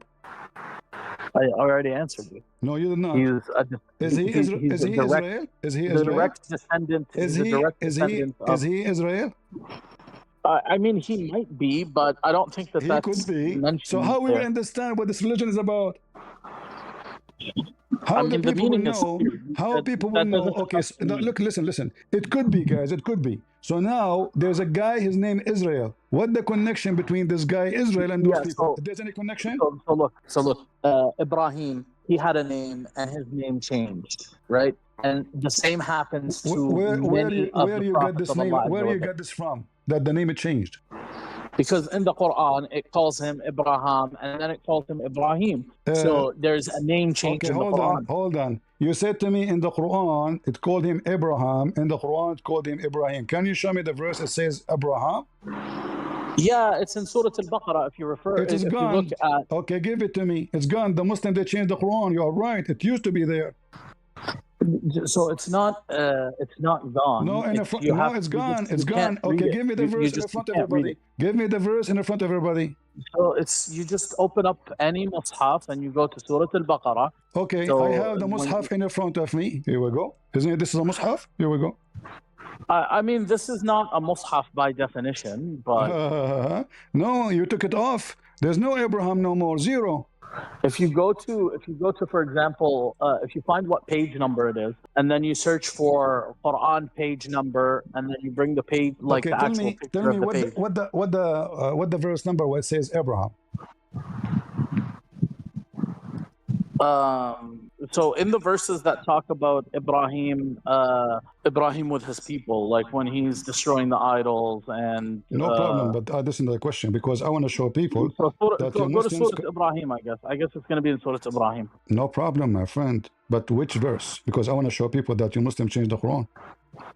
So it's just that the letters that are used in the actual script of the Matahif, I don't believe that they have So you those are saying digitized. in the actual it was Abraham, but you Muslim change it, make it Ibrahim. No, everybody's Mus'haf says it still has it, written the correct way. I'm just saying these computers don't have that letter in Arabic digitized. I have it in the front of me. I have the website in the front of me here. It's right in the Quran, copy paste from the Quran. I want to see where the word Abraham can be located. Can you show it to me? What chapter, what verse? Yeah, so I mean, I'm trying to do that. I'm telling you, you have to bring up like a picture of the Quran. Mm-hmm. So a picture of the actual Mus'haf, and you'll have it drawn correctly. I know, you see, I have the picture myself. When they made the Arabic you are trying to prove my point. You guys listen carefully. When they made the Arabic keyboard and they digitized it, right? There is that letter because that still you can write the word Abraham with the keyboard today. You are making things up. I can write the word Abraham right now using my keyboard. Nothing changes, same letters. Okay, but how are you going to write it? In the keyboard, Abraham. Okay, what letter are you going to use between the ha and the meme? Alif. No, but it's not an alif. Even in the Matahif, it's not an alif. It's like in the Matahif, they use something called the rasm, which is a small alif. It's an alif, the same as ar-Rahman. No, it's not. It's not an alif. It's between an alif and a ya. Okay, so listen carefully. So now, why you Muslim change it?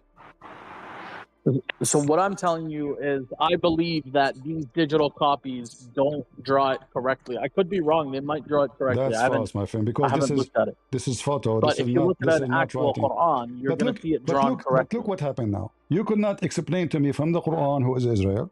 You can't explain anything to me from the Quran about, okay, in the Quran it says Muhammad. Who is Muhammad? Go ahead. But you have to understand. I will make it easier for you. Who is Muhammad in the Quran? I mean, it can't be easier than Muhammad Rasulullah. والذين معه أشداء على الكفار رحماء بينهم. Who is he? It's explaining. I'm telling you exactly what it is. No. Muhammad Rasulullah.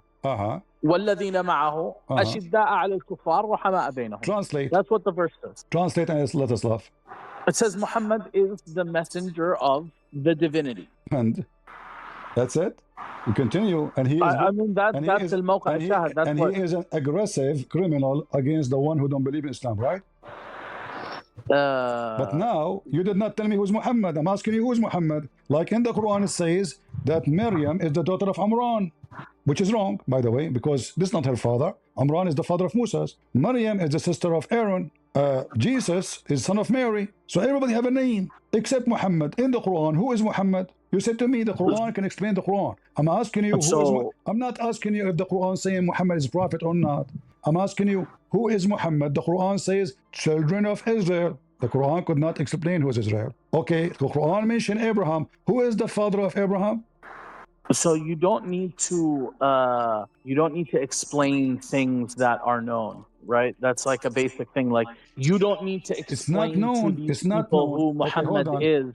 Allah Azza wa Jal doesn't need to explain to the people of Quraysh who Muhammad is, because they know him. He lived with them. He is one of them. So for him to go and explain what they already know, that's not what the Quran is for. The Quran is to tell them what they don't know. The Arab, they don't believe Muhammad is one of them, and you know that. Nobody knows his father. That's why it says in the hadith that he is the same as a palm tree in a So Muhammad ibn Abdullah ibn Abdul Muttalib. Okay, read and translate then. Read and translate.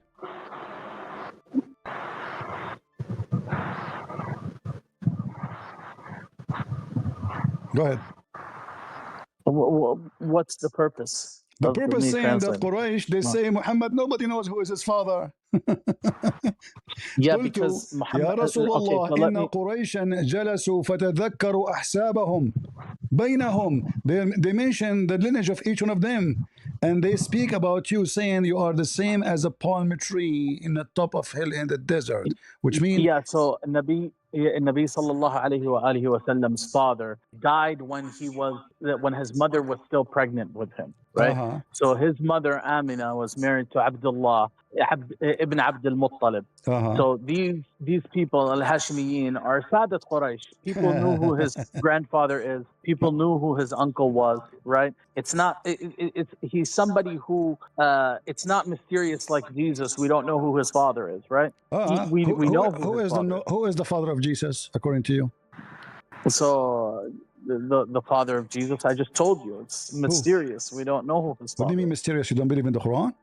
He doesn't have a father. But a second ago you said you do not know who's his father. He's the son of Mary. But no, yeah, I know ago, because when Mary came listen, a second ago you said we do not know who is his father. That means he have a father. So you're trying to because you're trying to insult Jesus, right? Jesus no. Jesus, when he came to his people, right, when his mother brought him, they told her, you're unmarried. Who's this child's father, right? This is another question. The question is, I ask you, who is the father of Jesus? That's not the case with Muhammad sallallahu alayhi wa sallam. Hold on. His mother was married. You said to me, Muhammad's father, he died when his mother, she was pregnant, correct? Yes. Okay. The father of Muhammad and the grandfather of Muhammad, they get married in the same day. Is that correct? I mean, I believe that's the case. Yeah, I don't know exactly. So how? So guys, sounds right. Two men from the same family, the father and the son, they marry in the same day. Then Muhammad, he died when his wife, she did not even deliver a son yet. So then how? Listen carefully. How the uncle of Muhammad is 4 years older? Muhammad, sorry, he's born, which means correct. The uncle is 4 years older than Muhammad. Muhammad was born 4 years after his father's death.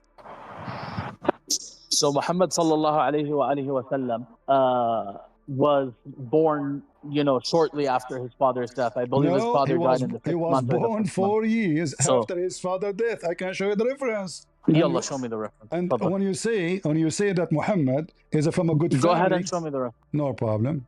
You agreed with me, right? That he married with the Muhammad father and the grandfather in the same day. We agree on that, right? I mean, you have to understand that these books, like these histories, aren't precise, right? Not precise.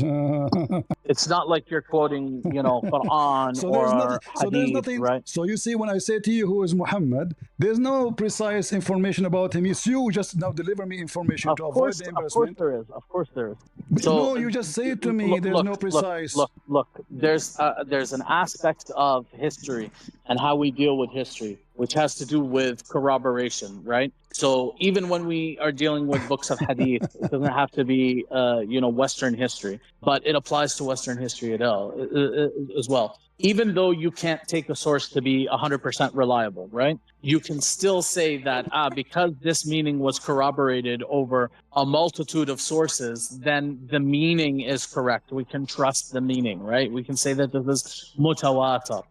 Does that make sense to you? I just showed you hadith, many of them, all of them, they are says authentic. You said to me not authentic, and they are mutawatir. Yeah, so the hadith, no. Abu Hurairah, that's not what mutawatir means. That's not what mutawatir means. Listen.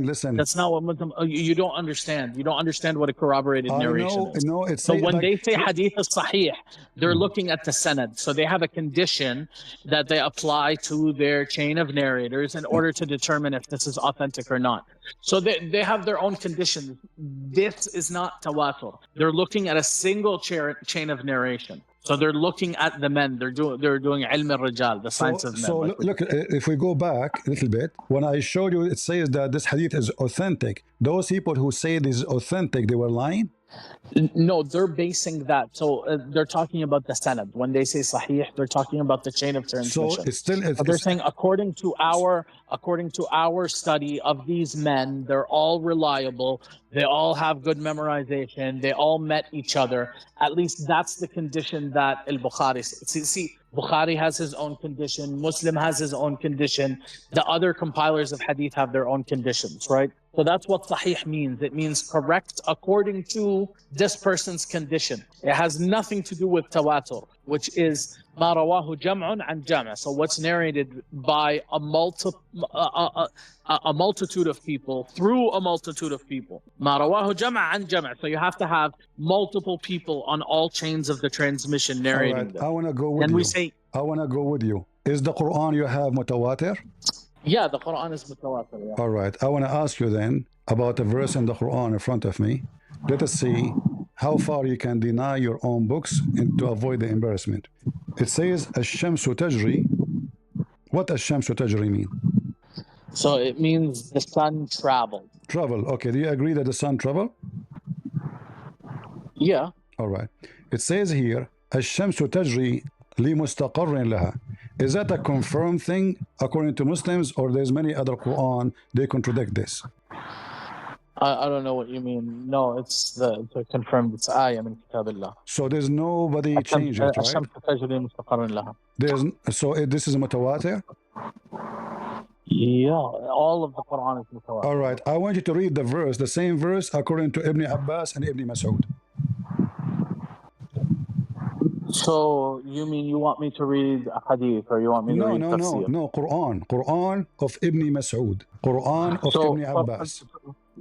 So it's not a Quran, right? What you're telling me is you're going to bring me. It is a Quran. Okay. In fact, your prophet, he says you take the Quran from Ibn Mas'ud, not from Hafs. Yeah. Okay. So let me just explain to you the difference. There's no need for explanation, my friend. And what you're talking There's about. no need for explanation. Is Ibn Mas'ud a legitimate person? But what you're about to say is Ibn Abbas or Ibn Mas'ud used to read this way based on some narration that you're going to give me. No.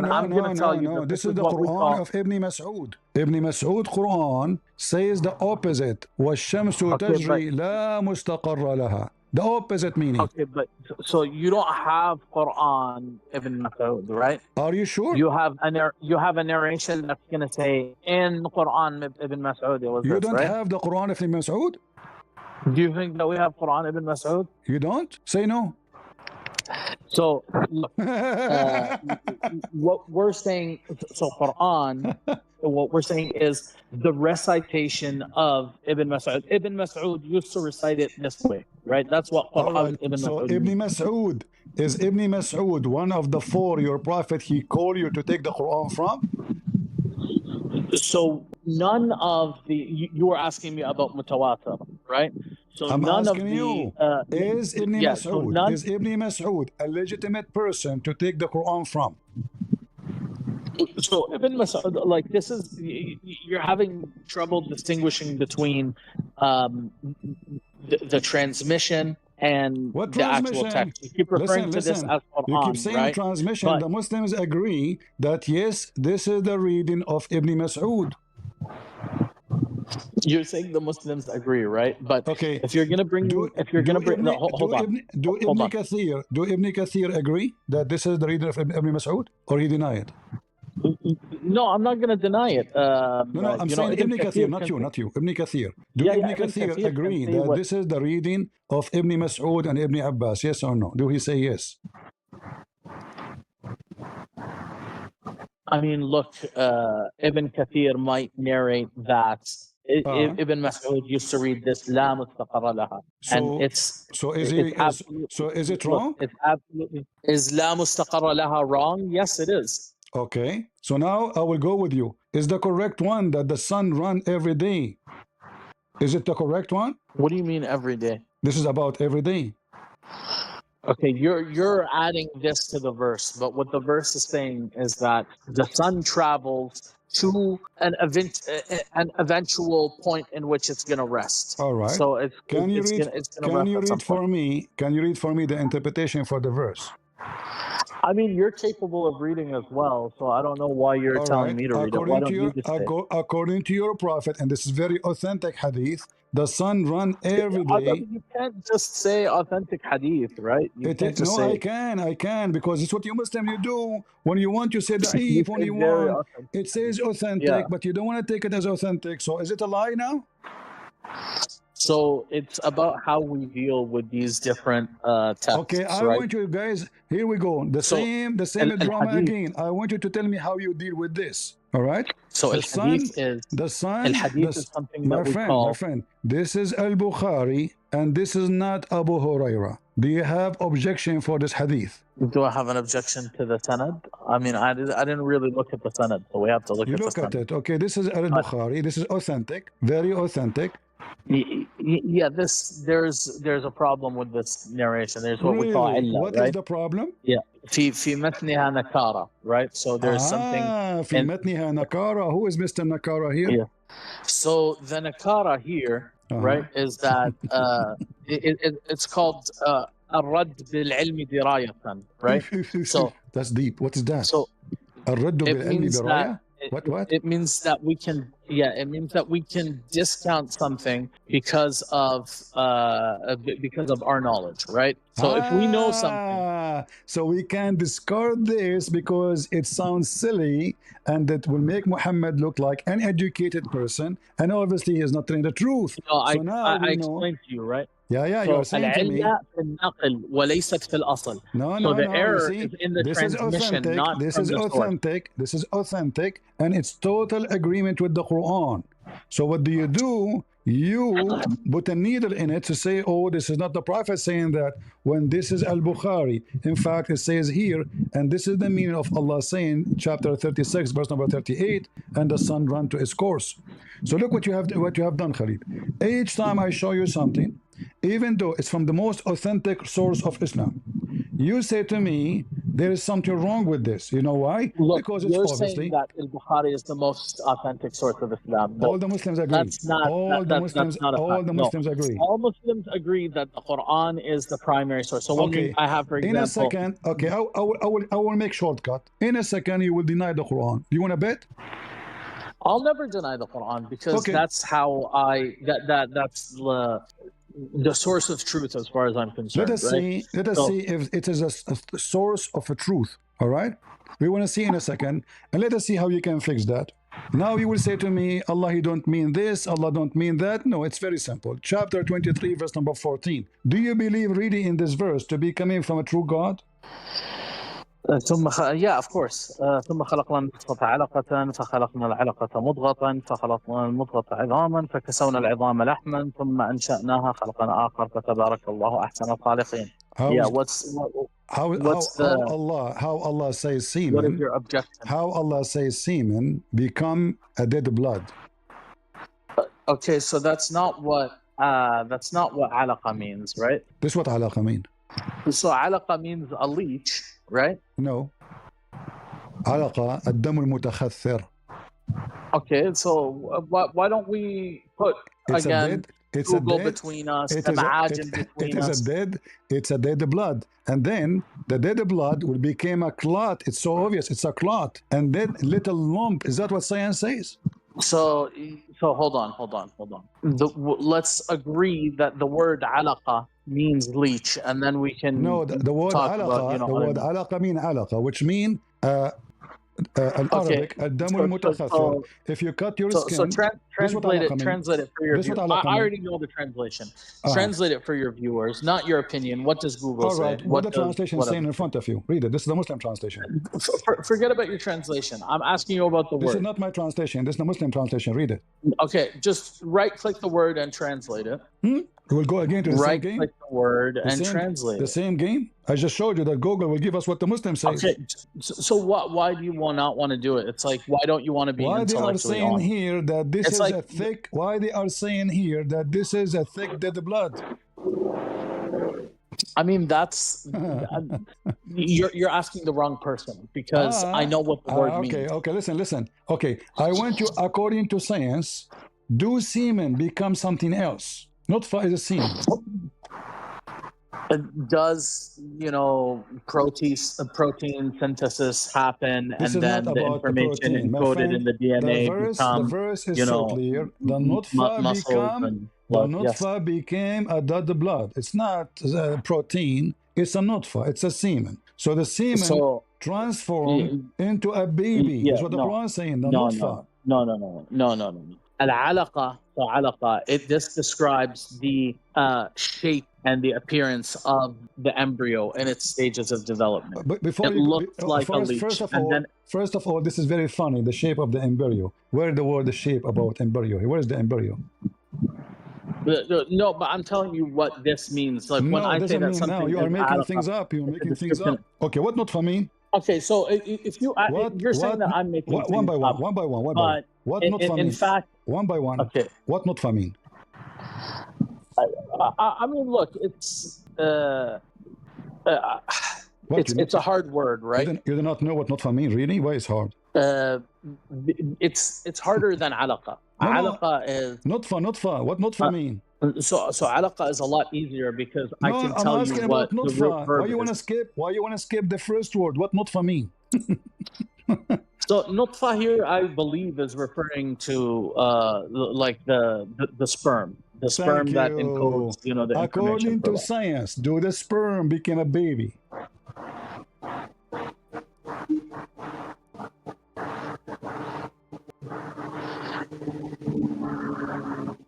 Sorry, what did you ask me? According to science, you agreed that the nutfa means sperm. According to science, does the semen, the sperm, become a baby? Yeah, the sperm develops into that's false. A human being. Baby. Can you show me a website saying semen become a human being? Go ahead. Well, I mean, I don't have to show you a website. I can just appeal to, you know, thousands of years of, you know, humans procreating, right? Really? Okay. Let me ask this stupid AI. Hey Google.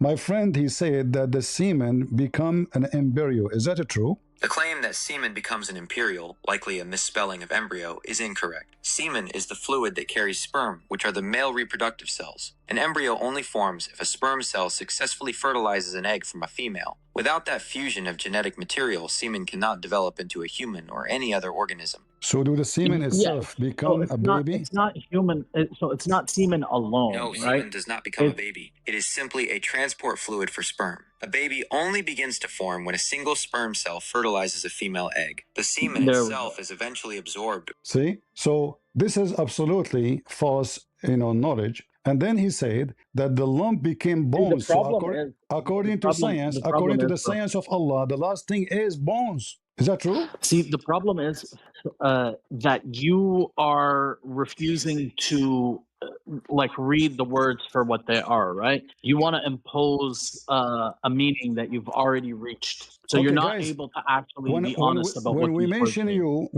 to you the word lahu, which means women, you said to me it doesn't say that. We went to the interpretation and looked like the scholars, they agree with me and look like they are doing the same as I do. They are giving a meaning as they wish, you know, as I wish. And now the word nutfa, according to you, is a semen. But according to science, semen will not be transformed to anything. The semen simply will dissolve, will fertile the egg, and the egg will start multiplying, not the semen. And if we ask you right now, how long the semen can live? So basically, it's not saying that semen alone is going to become it says the semen, embryo, guys. right? Did I ask you what the nutfa mean? The fact of the matter is, listen. No. Listen, Khalil. I ask you three times, four times. What nutfa mean? Yeah. You took a longer breathe, and you said to me nutfa means semen, correct? Well, it means sperm. Sperm. Okay. Yeah. Do women have a sperm? No. Okay, so this is only the sperm of the man will become a baby. Do I agree? Yeah, so basically you need the genetic information that's encoded in the sperm. No, you don't talk about genetic. It's only the sperm of the man will become a dead blood. So no, it's not a dead blood. Can we read what your prophet explained this verse, or you will say it is da'if too, or it's rejected as usual? But before we do that, I agree to do that with you, okay? But before we do that, can you just please look up the translation of the word alaqa so that, you know, we can remove I showed you the translation. The translation will come as Muslims do. I'm telling you of the word. I just showed you. I am showing you your Islamic website. It says dead blood. It's in front of you, thick dead blood. Okay, but yeah, so this is in English, right? No problem.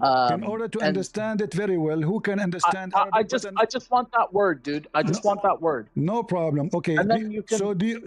listen. So are you going to use Google and from now on you accept whatever Google say? Say yes. Bro. No, I won't.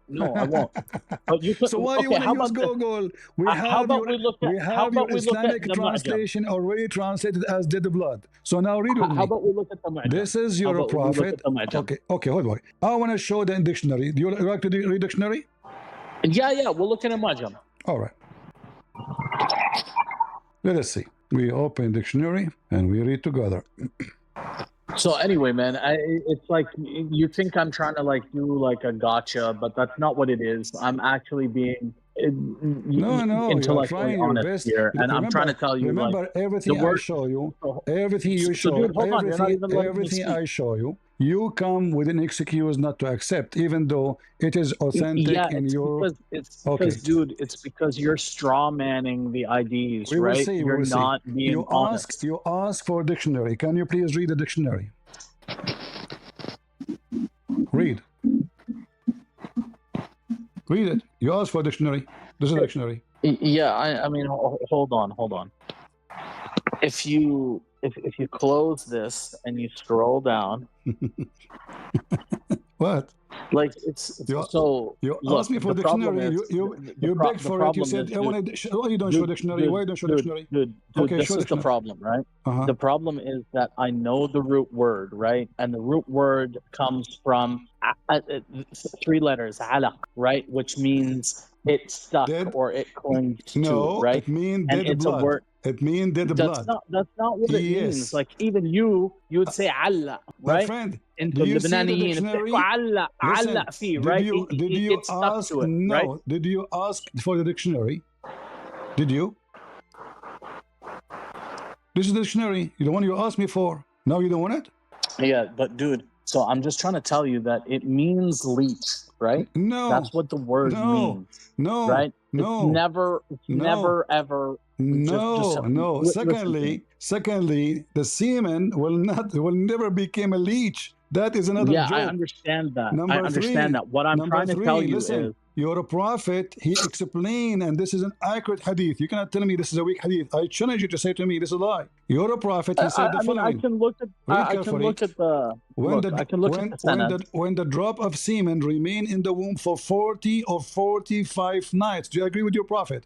I mean, you're saying, do I agree with my prophet? And yes, absolutely. I always agree with the Nabi sallallahu alaihi wasallam. So do you agree that it's the what semen? I'm telling you is what is remain in the womb? It is the semen, correct? What you're reading here is an error in transmission. It's not an error from Muhammad sallallahu alaihi wasallam. Guys, not a single thing. We read for him from his own books, which it says authentic. It's not an error in transmission. Yeah, it is an error in transmission. That's what the source of this. So obviously, I give evidence. You give me nothing. It says authentic. This authentic. This Sahih Muslim. I can show so Bukhari. go to the sanad. So go to the sanad. Just scroll over to the sanad, the other side of the page. Okay, here we go. In the Arabic. All right. Find me someone who's a liar in the list. I mean, yeah, that's what you will do. You will pick up any name, accuse him to be a liar. Let us say Zuhair. Zuhair is a liar. Zuhair. I don't like Zuhair. Look. There's no. It's not Zuhair. Okay, not Zuhair. What about Numair? Numair. Let us go to Numair. So I have problems with some of the people. What about Sufyan? Sufyan, we don't like Sufyan. I mean, you're right. We don't like Sufyan, but that's besides the point, right? This is what I'm telling you. Okay, in front of everybody, is this authentic to the Muslims? Yes or no? To some Muslims, yeah. Some Muslims. It's my lucky day. You are not from that some, huh? but look, all Muslims agree that this that you're dealing with, this whole corpus, right, is what we call dhanni sudur. So that means that it might have come from the Prophet. See the space? Nobody's saying that this do you see the space? Do you see the space? Like every single one of them, it says authentic, except you. It says authentic. Nobody claimed that there is something wrong with it. And anybody can say, right?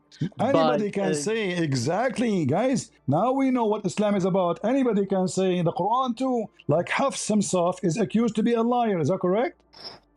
So the problem, what's your name, bro? The Quran, Christian. The Quran in front of you is the Quran of Hafs, correct? Yeah, riwayat Hafs and Asim. Yeah, the narration of Hafs. And Hafs, according to Muslim, is a big fat liar. Is that correct? No, that's not true. Huh? Are you sure? I mean, look. So just because No. Hold on. I just want to. What do you mean not true? I can show you in this reference from your Islamic You're Sunni gonna books. show me that Hafs متروك الحديث لأنه شيعي. They said that okay, Hafs can you was show me? Shi'i, Hold so on. we're not gonna take his hadith. As long But Hafs not, is not a liar. Hold on. As long Hafs is not a liar, can you show me a hadith mentioned by Hafs? Is it trustworthy? Give me one. Yeah, there's many hadith that Give me one. Hafs. Now you're saying trustworthy, so you're saying, you know, what is it in al-Bukhari or in Muslim? I'm not saying anything. You have to understand. I'm not saying anything. So dude, give me a hadith of Hafs exist in the books of the 6 authentic books. You have 6 authentic books or writers. Give me one of them. He's quoting Hafs. I mean, you understand that it doesn't work like that, right? It work? No, you're it work. basically asking me. You're asking me if I've memorized a hadith. I'm not asking you to. If you memorize, you can use the internet right now, my friend. What memorize? Nobody memorize everything. So dude, okay, we don't have a brain of God. We don't. Listen. Your God Himself don't memorize the Quran. He sent the Quran 7 times to Muhammad because Muhammad keep forgetting the Quran according to Muhammad. So he claimed that Allah sent in the Quran in 7 ways, and you deny that Ibn Mas'ud have it in a different way. But no problem. So dude, okay, let me explain to you what al-ahruf means, okay? Al-ahruf is-sab'a, since you're bringing it up, the 7 letters, right? When the Quran was revealed to the Arab people, the Arabic language still didn't have a standardized script, right? So they had a set of 7 different letters that they used in order to write Arabic, right? And these scripts are known. We know what these scripts are. Like they used to use the Thamudic script. They used to use the Nabati script, the Nabatean script. They used to use they had a script in Mecca and Quraysh that they used, right? So when the Quran was revealed in Arabic, the Arabs still hadn't canonized their method of writing. You understand?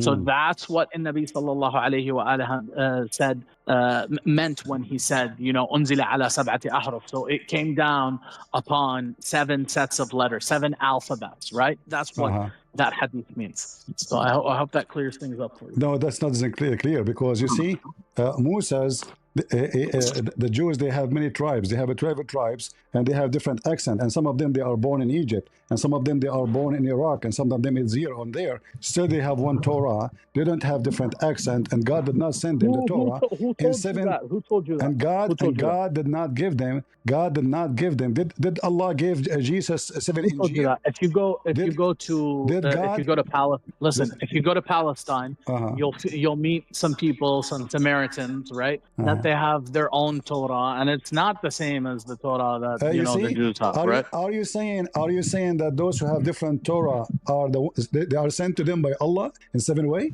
No, that's not what I'm saying. It's not that it was sent. No, you are making things up now. You're making things I'm trying to explain to you that the Quran, when we talk about the Quran, we say in al-rasm laysa munazzal. So the script of the Quran is not revelation. Do you understand that? It is. The revelation is the recitation itself. Okay, right? Listen. And then people use the recitation to write itself, but you have 7 recitation, correct? No, that's not correct. Okay, that means the hadith here is wrong, correct? It's a lie. Again, I just explained to you the hadith. So I told you there. When you explain that, when you explain it, that means you agree with it, correct? When you explain it, that means you agree with it, correct? I mean, it's a fact. There's nothing to agree with, you know. So if they we used to use different scripts. If we read together, you will see that the reason for sending the Quran again and again in 7 reading, not 7 letters. There's nothing called the word harf here doesn't mean letter really. You know, you are trying to speak about Arabic, but you do not know what harf mean. Right? Listen. So it's plural. It's ahruf. Hold on. It's ahruf, who is the one he decided to send 7 letters? Allah or Muhammad? So it's not 7 letters. It's 7 sets of letters. Okay, right? It's not sab'at huruf. 7 right? sets of letters. Ahruf. All right. So now, who is the one who decide that the Quran should be in 7 set of letters, Allah or Muhammad? So the Quran is revealed in the oral form, right, to Muhammad sallallahu alaihi wasallam. And then when people wrote it down, they wrote it down in different scripts. And the person who decided that we're going to write it all in one script and we're going to write it the same way was after Nabi sallallahu alayhi wa sallam died. That's false. That's so false. That's false. That's false. When read the hadith. I mean, you can say it's false. You are making things false, up. but you obviously don't understand. Okay, listen. So I've just been trying. Honestly, I've just been trying to explain to you in good faith. I know. You are a very good person. You are a very good person trying to defend and duct tape your prophet. No problem. But you covered him with duct tape. Look what the hadith says. Jibreel came to Muhammad, says to him, Allah has commanded you to recite to the people, your people, the Quran in one dialect. Upon this, he said, I ask Allah burden and forgiveness. My people are not capable of doing it. What does that mean? So, dude, I mean, you keep bringing up these hadith, which I've already told you. Like, you're not dealing with these texts Guys, correctly. Isn't it him who said, let me explain the hadith for you, which means you accept the hadith. You explained it already. You cannot take it back now. Too late. When you said to me, I will explain to you the hadith about this, that means you accept it. But no, now, that's not because the it's hadith. an embarrassment. That's not the hadith. So that's not the hadith that I was explaining to you. The hadith that I was explaining to you is a hadith in which one of the companions of the Prophet brought another companion to the Prophet, and he said, I heard this man reading, and then he told him to read, and he read, and then the Prophet said, yes, this is how it was revealed. And then the other companion read it, and the Prophet said, yes, this is how it was revealed. Okay. And then he explained that the discrepancy between the pronunciation is because these letters are not revealed, right? The alphabet itself is not revelation. What right? do you mean? What not revealed? No, Muhammad, he said to him, هكذا نزلت, for both. Yeah, exactly. This is how it came. So that means that each of these pronunciations is acceptable, right? All right. It's just because this person doesn't know how to say acceptable. that. Right? Is it from Allah? Is it the same from Allah, or is Muhammad making things up? Yeah, dude. So Allah Azza wa Jal uses the word illa ma zakkaytum, right? Just because this guy can't say that, and he says illa ma zakkaytum, that doesn't mean that it invalidates the meaning, right? Like it's an no, hold on. Explain to the audience the disaster you just delivered to us. Explain to them what you meant by this Arabic word.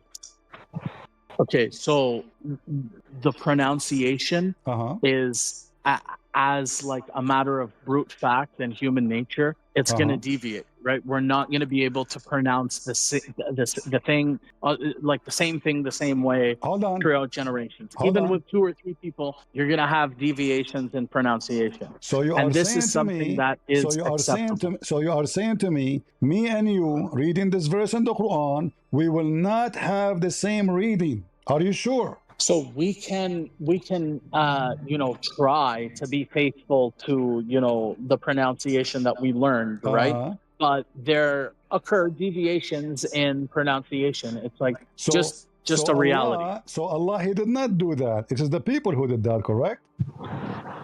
Yeah, that's correct. Thank you. That means people are adding their own reading to the Quran. They are fabricating reading is not what Allah said to them. That means the Quran you have today is a fabrication, because everyone he say whatever he wants, and then Muhammad he says, okay, it's fine. Is that correct? It's not a fabrication. It's an imitation. Imitation? No, it's a fabrication. The Quran that was if you are adding, you agreed that they are making it the way they like. It's not what Allah told them. That means this is a fallacy. What I've said to you is that the pronunciation isn't 100% faithful, because some people aren't able to pronounce those letters because of their dialect. But they came. No, it's not about letters. They read it differently. Even words in place of words. Even sometimes they skip even verses. You're making things up. So listen carefully. You're a prophet. No, I'm not making things up. You're making. How Muhammad he said to them, both of them, if what you say is true, that each one of them is making it as he can. Okay, but in the process he is making it some change in it. So how Muhammad said to them, this is how it came down for both.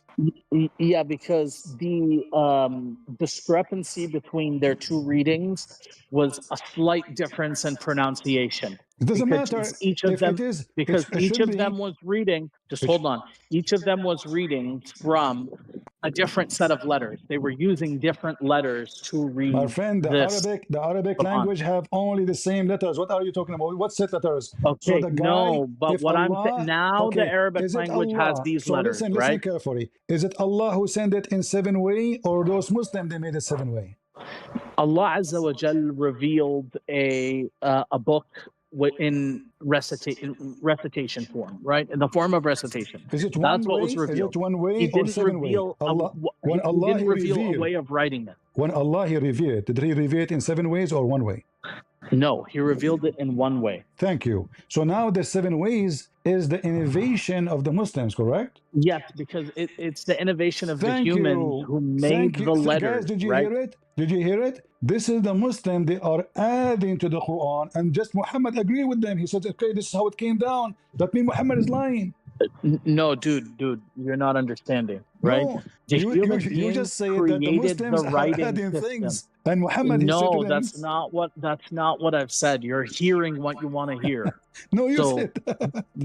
what I said was that the human beings created the writing systems and they created the alphabet and the Arabic language. So the Quran refers to the Arab people as ummiyin because they did not have a writing system. That's one of the reasons that the Quran was so. That is a fallacy, because we know that the Arab they are very good in writing, and they used to hang even their poet on the walls of the Kaaba. And 7 big writers of poetry in Arabia, they were Christians. And when you say ummiyin, my friend, I'm not insulting you. The word ummi, Muhammad, he stole it from the Jews. Ummi mean from the nations, from the other nations, a stranger. He is not like he is not from the Jews, Gomai. So al-ummi does not mean that you do not know how to write, how to read. If you go to chapter 2, verse number 78, it says, وَمِنْهُمْ أُمِّيُّونَ لَا يَعْلَمُونَ الْكِتَابِ. So who is the ummiyun? Ummiyun, they are from the Gentile, the nations, the Gomai, the pagans. They do not know the book of God, which is the book of Dude, I have Jesus, to go, which is the book of Jesus and the book of Moses. They do not know the book. So those are nations. They don't know the book. So the one who do not know the book is called ummi, not because he don't know how to read, how to write. And as you see here, chapter 3. Anyway, dude, I have to go. So inshallah, we'll continue this another night. All right, you are welcome, my friend. Okay, nice to have you, Khalil. Nice to meet you, Christian. Bye. You're welcome. Take care. Lord have mercy. So anything we show Khalil, he have to find the problem with it. So because his prophet is exposing everything there, so we have to deny it. We have to put like a screw in the tire to make it go have a flat. Because if they use those things against us, it's a problem.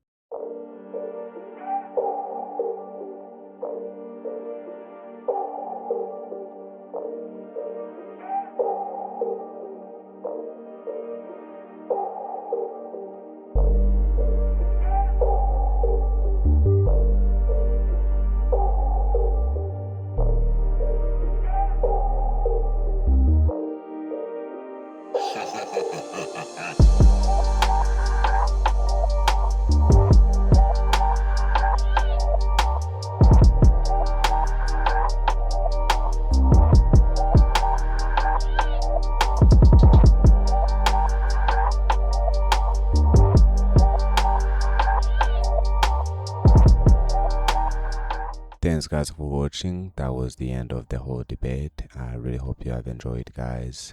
So let me know what you think about this whole debate, and of course this Muslim. You have heard me saying that he's a nice, honest Muslim, but I do really think you can agree with me, because you have saw how he was denying what the Quran was saying. He was denying what the hadith saying that it's not, he can't accept it because it's not sahih, it's not authentic, while it's the Muslims who they are the one who determines if the hadith is weak, good, or authentic. Is them. So I do really think maybe it's not the first time you heard some Muslims being so dishonest in that way, because as if you have liked to watch a lot of debates of Christians and Muslims, whether Christian Prince or other Christians apologetics with the Muslims, when they show them their own sources, for instance the Quran, they if the verse is not saying what they prefer or it's contradicting their theology, they will say you need to read what the interpretation says. If the interpretation is again against their theology, they will still say you need to know Arabic. If Arabic is against them, they will say that you need to know what Muhammad said or how he explained the verse. If Muhammad is still going with what the verse is saying, they will say the hadith is daif, it's weak. If it's not weak, it's authentic, then they will play those games. This Muslim was praying that all the authentic hadiths are not they're not authentic. They can't accept it. They do have some problems in it, so they can't just accept it as if it's the Quran. They have to check it and see if there is nothing wrong. So it looks like for me, I do like to say that I don't know honestly what Muslims believe in. I don't know, because they don't believe in the Quran. They reject the Quran. You have for instance, in the beginning of this debate, how this Muslim here was contradicting himself. He admitted that when the Quran says that Allah created Adam with his own two hands, that they are real. They are real hands, but they are not physical. And Allah is not a spirit. I do really think you remember that. So Allah is not a spirit. He is not a spirit, and he have a hands, and his hands are not spiritual hands, and they are real hands. They are not fake hands, but they are not physical. So it doesn't make any sense for me. Maybe if it does make sense for you, you let me know how Allah can have a real hands. Allah is not a spirit, but he have a real hands, but they are not physical hands. You let me know. There is a debate where Christian Prince debated with so dishonest Muslim, and they did come to this part about how if Allah is a physical being who occupy some space like a matter, and then they came up to these hands of Allah, and the CP asked, is the hands of Allah real hands? He says, physical hands? He says yes, they are real hands, but not physical. So it's absolutely so confusing. If Allah is real, if he's not a spirit, but he have hands, real hands, but his real hands are not physical, I don't get it right now. You let me know what you think about it. They do think that the way to fix this problem is to say that his hands is not like our hands. I do really think we have heard Dr. Zakir Naik saying that Allah has hands, but his hands is not like our hands. And a lot of Muslims, they do repeat this, thinking that it does solve the problem, but it doesn't. As CP like to say, we are different. We are different. My fingerprint is not like your fingerprint. My DNA is not like your DNA. That's why I can touch something and they can know exactly for sure that it's me who touched it. It's not anybody else, because I don't share. My DNA is not identical to anybody else in the world. So to say that Allah's hands is different from our hands, that doesn't solve the problem. It just means that it's just different from ours, but it doesn't solve. But just means that it's there. And if Allah is not a spirit, that of course that means that his real hands are physical hands which are occupying some space. And don't forget that hadith Christian Prince showed him, which shows how that Allah, he has a foot. So if Allah has a foot, he has a hands, he has a head, of course, and he would need shoulders and abdomen. He would need legs, of course. And that means Allah is a physical being which is limited by space and time, because you can't be unlimited by space and time if you are within it. Because if Allah is a physical being who is occupying some space and time, how could he create the space and time itself? So I do really think you understand how Allah is the false God. For us, as the Bible teach, that God is a spirit. God is a spirit, and those who pray him should pray him in a spirit. So God is a spirit. He is not limited by space and time. Rather, he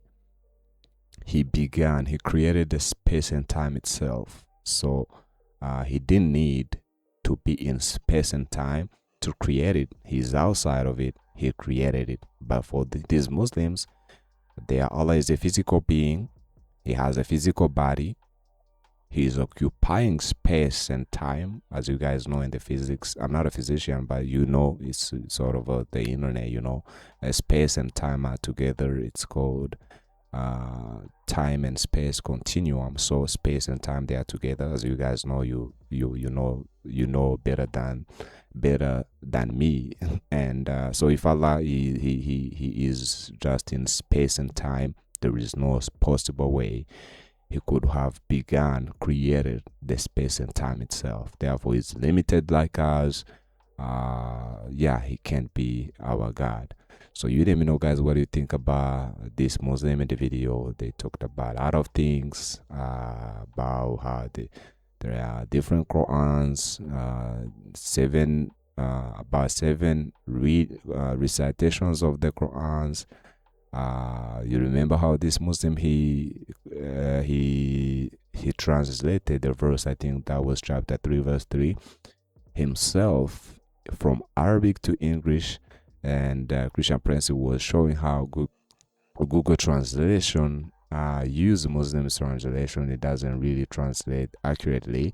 So he translated the verse accurately, saying believing what was, I don't remember how he translated, but you do remember how it says is believing what was before it, which is between his hands. That's how he translated the verse. But after finding that all Muslim translation, they don't translate the verse like that. They say confirming what was before it. Confirming what was before it.